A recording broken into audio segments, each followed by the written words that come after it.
সুপ্রভাত বন্ধুরা, কেমন আছো তোমরা সবাই? আশা করছি তোমরা সবাই ভালো আছো, সুস্থ আছো। আমরাও তোমাদের ভালোবাসায় অনেক অনেক ভালো আছি। রাইটুক্স ব্লগে আর একটি নতুন ভিডিওর সাথে তোমাদের সবাইকে ওয়েলকাম আর অনেক অনেক ভালোবাসা জানিয়ে আবার আমি একটা নতুন ব্লগ নিয়ে তোমাদের কাছে চলে এসেছি। আশা করছি তোমাদের ভালো লাগবে। ভিডিওটা দেখতে থাকো, সারাটা দিন আমার সঙ্গে থাকো। ভিডিওটা যদি ভালো লাগে অবশ্যই একটা লাইক কমেন্ট শেয়ার করে দিও।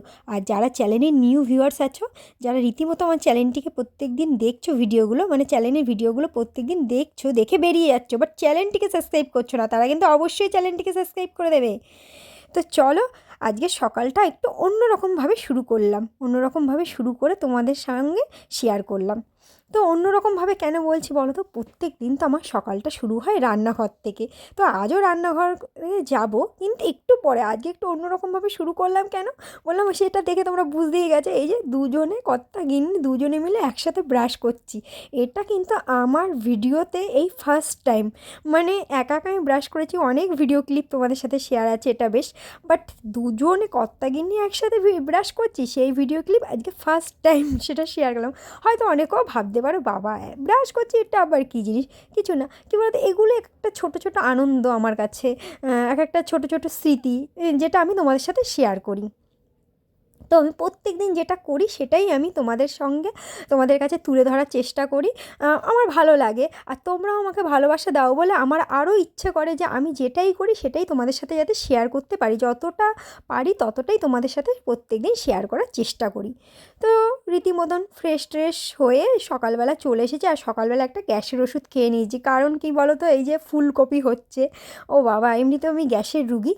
তো যাই হোক, এই যে দেখো ভাত টকবক করে ফুটছে, এই ভাত টকবক করে ফোটা দিয়ে একটা কথা মনে পড়ে গেল, সেটা একটু তোমাদের সাথে একটু পরে শেয়ার করছি। চলো, কালকে রাত্রিবেলায় আমি পালং শাকটা আগের দিন বাজার থেকে নিয়ে এসেছিলাম, তো দিনের বেলায় আমি কুটে পালং শাকটাকে পরিষ্কার করে রেখে দিয়েছিলাম।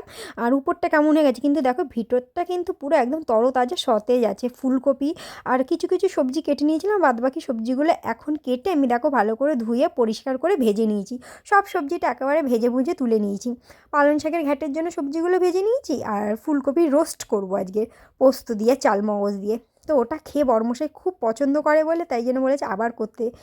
তো এই যে আজকে নিরামিষই রান্না হবে, পালং শাকের ঘ্যাট আর ফুলকপি রোস্ট। আর জানো না, আজকে রান্না করার সময় না বড়মশাই প্রচণ্ড ডিস্টার্ব করছিল, বারবার ঘুরপাক খাচ্ছিল রান্নার কাজে, ওই জন্য না বড়িটা দিতেই ভুলে গেছি। তো যাই হোক, প্রথমে ভেজে নিতে ভুলে গিয়েছি, পরে আবার ভেজে নিলে হতো, কিন্তু ওই কড়াইটাকে আবার নামাও, ধো, এইসব ঝামেলা। তারপর ওরা আবার যেহেতু কাজে যেতে হবে, অনেকটা লেট হয়ে যাবে, আমি বললাম আজকে তোমাকে আমি শাস্তি দিলাম, বড়ি ছাড়াই আজকে নিরামিষ পালং শাকের ঘ্যাট খাবে। নিরামিষ, কিন্তু বড়িটাও তো নিরামিষ, সরি ভুল করে বললাম। মানে ওকেও আমি এরকম ধরে নিয়ে বোঝাবেন যে বড়ি হবে না, যাও। তো দেখো, গরম গরম ধোয়া উঠছে, উফ, পালং শাকটা খেতে কিন্তু সেই টেস্ট হয়েছিল, খুবই দুর্দান্ত হয়েছিল। আর এখন শীতকালের সিজন, শীতের সবজিতে এগুলোই, মানে যে যে সমস্ত শাকসবজি আছে সবগুলোই খেতে হবে। তো দেখো ধোয়া ধোয়া ধোয়া ধোয়া কেমন উঠছে, গরম গরম ধোয়া উঠছে। তো খেতে দুর্দান্ত হয়েছিল। এই ধোয়া থেকে আর গরম থেকে একটা কথা মনে পড়ে গেল, জানো তো, যখন মানে বিয়ের আগের কথা বলছি, আমি কখনো রান্নাঘরে কোনো দিন যাইনি। আর রান্নাটা পুরো আমার হাতে ধরে আমাকে শিখিয়েছে তোমাদের দাদা ভাই। জানি না আমি হয়তো কখনো তোমাদের সাথে আগে শেয়ার করেছি কি করিনি। আমি তো ঠিকঠাক করে চাই করতে পারতাম না, কি বলবো। আর এখন দেখো আস্তে আস্তে কিন্তু আমি রান্না শিখে গেছি। তাও বলবো না যে আমি খুব পারদর্শী, সেটাও বলবো না যে একদম পারি না, সেটাও বলবো না। মানে খেয়ে কেউ বলে না যে খারাপ হয়েছে, টুকটাক মোটামুটি ঠিকঠাকই হয়। আর তোমাদের দাদাভাই খায়, বাড়িতে নিয়ে গিয়ে কখনো আমি বাড়িতে নিয়ে যাই, বাড়িতে নিয়ে গিয়ে সবাইকে খাওয়াই। তারপরে ধরো টুকটাক আমি যাকেই আমার রান্নাটা খাওয়াই, সে একদম বলে না যে খারাপ হয়েছে। তো দেখো এই যে ফাইনালি ফুলকপির রোস্ট আমার হয়ে গেছে। তো যেটা বলছিলাম, এই ফুলকপির রোস্ট হয়ে গেছে, আর ওপাশে দেখতে পাচ্ছি টিফিন বাটি। তো তোমাদের দাদাভাইকে খাবার দাবার, মানে তোমাদের দাদাভাইকে খাবার দাবার সব গুছিয়ে দিয়ে টাটা বাই বাই বলে কাজে পাঠিয়ে দিয়েছি। আর ওদিকে হয়ে গেছিলো আমার কলের কাজ, হয়ে গেছিলো বাসনপত্র মাজা, গ্যাস পরিষ্কার হয়ে গেছে, বাসি বিছানা গোছানো হয়ে গেছে, সব হয়ে গেছে। শুধু এই যে সোয়েটারগুলো ভালো করে একটুখানি ডলে নিচ্ছি ইজি দিয়ে, মানে রগড়ে নিচ্ছি, কাচবো। আর ঘরটা মুছবো, এই সোয়েটারটা ভিজিয়ে রেখে ঘরটা মুছবো, মুছে তারপর সোয়েটারগুলো কেচে নেবো। তো যেটা বলছি, একটা টাইম ছিল জানো না, ওই গরম জিনিসটাই মানে শুনলে আমার ভয় লাগতো, রান্নাঘরে যেতেই আমার ভীষণ ভয় করতো। আর মা যখন এই যে গরম কোনো জিনিস ধরতো, তারপর ধরো ভাতের হাঁড়ি, বলছি ভাতের হাঁড়ি, এই যে ঢাকনাটা আজকে যেভাবে সরালাম সেই জন্যই মনে পড়ে গেলো, ভাবলাম চলো একটু আমার পুরনো একটু কথা তোমাদের সাথে শেয়ার করি, ছোটোবেলার কথা। তো আমার মনে পড়ে গেলো তাই তোমাদের সাথে শেয়ার করছি। তো তখন না খুব ভয় করতো, ভাবতাম মা কী করে গরম জিনিস ধরে, মা কী করে পারে, হ্যাঁ আমি কি কোনো দিন পারবো এরকম। আর মা বলতো আয় আয় এই রান্না শিখবি ওই রান্না শিখবি। আমার মা প্রচুর চেষ্টা করেছে আমাকে রান্না শেখানো, কিন্তু একটুখানি আলিসি ভাব থাকে না, একটুখানি আদো আদো টাইপের, যেহেতু আমি একাই ভাই মানে বোন, মানে আমার দুটো দাদা ভাই আর আমি একাই বোন, তো আমি একটুখানি আদরে আহ্লাদি মানুষ, ওই জন্য রান্নাঘরে যেতামই না। আর বাবা তো একদমই যেতে দিত না। তো যাই হোক, ওই আমার না খুব ভয় করতো, খুব ভয় করতো, মানে গরম, না না বাবা আমি ধরতে পারবো না, এই পারবো না ওই পারবো না, এরকম করে করে কাটিয়ে দিতাম। তাই এক একশো এখন ভাবি, এখন মানে গরম ধরা আমার কাছে কোনো ব্যাপারই না, মানে কতটা মানে পরিবর্তন হয়ে যায় একটা মেয়ের জীবনে, তাই না? বিয়ের পর মা বলে কি আরও পরিবর্তন হবে যখন তুই নিজে মা হবি। জানি না সেই সুন্দর মানে খুশির দিনটা কবে আসবে আমার জীবনে। যাই হোক, জানি না, তোমরা আমাকে আশীর্বাদ করো যেন আমার খুব তাড়াতাড়ি সেই দিনটা যেন চলে আসে। তো যাই হোক, এই যে জামা কাপড়টা ভিজিয়ে না তারপর না আমার একটু খিদে খিদে পেয়ে গেছিলো। আর কালকে রাতে করেছিলাম ফেনা ভাত, সেই ফেনা ভাতটা ছিল, সেটাকে আমি আবার একটুখানি গরম করে নিয়েছিলাম আর একটু হালকা জল দিয়ে। তো দেখো সেই ফেনা ভাতটা আমি ঘি দিয়ে আর একটু পালং শাকের ঘ্যাঁট দিয়ে এখন মাখিয়ে চিকিয়ে খেয়ে নেবো। তো সকালবেলা আজকের খেয়েছিলাম চা বিস্কুট, সেরকম একটা কিছু খাওয়া হয়নি। আর তোমাদের দাদাভাই খেয়েছিল চা বিস্কুট পাউরুটি, আমি আর পাউরুটিটা খাইনি, কেন বলো তো, প্রচুর গ্যাসের প্রবলেম তো, তারপরে এই যে ফুলকপি আছে ফুলকপিটা খাবো, তারপরে এই ভাতটাও নষ্ট হবে যদি না খাওয়া হয়, এটা যদি এখন না খাই তাহলে আর খাওয়াই হবে না, তখন পরে ফেলে দিতে হবে। তো সেই জন্য খেয়ে ফেললাম। খেয়ে দিয়ে ঘর মুছে আর ওই থালাটা শুধু ধুয়ে নিয়েছিলাম, আর সব বাসনপত্র আগেই মেজে ফেলেছিলাম। আর এই যে সোয়েটারগুলো কেচে ফেলেছি, মানে কাচবো কাচবো করে আর কাচাই হয় না, কি বলো তো, এই জায়গার অভাবে, আর যেহেতু এখানটা ভালো রোদ পড়ে না, তো বেশিরভাগ শীতের জিনিসপত্র না আমি ওই বাড়ি নিয়ে গিয়েই কেচে নিয়ে আসি।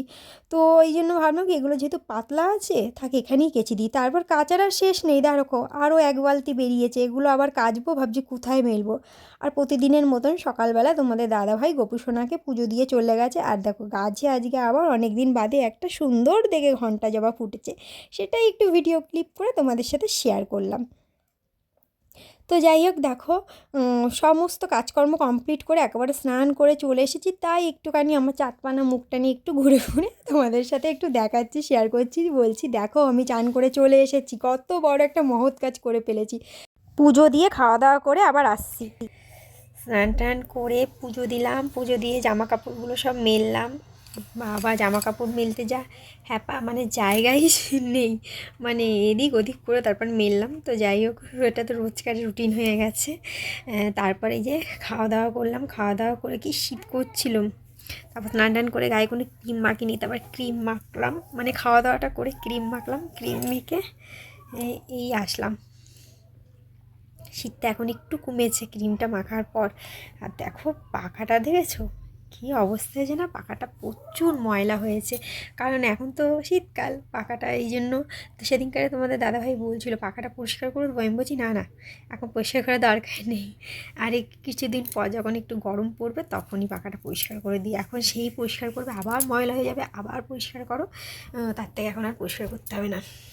আর এই যে তোমাদের তো আগের ভিডিওতে বললাম যেন রাতারাতি যেন কোনো মিরাক্কেল ঘটে গেছিলো, সত্যি কথা কি বলবো, যেদিনকারে দাদা বৌদির বিরিয়ানি খেতে যাবো সেই দিনকারে মানে দেখছি আঁচিলটা আমার নেই, দেখো খুব টেনশনে ছিলাম, ডাক্তার দেখাবো, এই করবো ওই করবো, মুখের ভিতরে চুল চলে যাচ্ছে। দেখো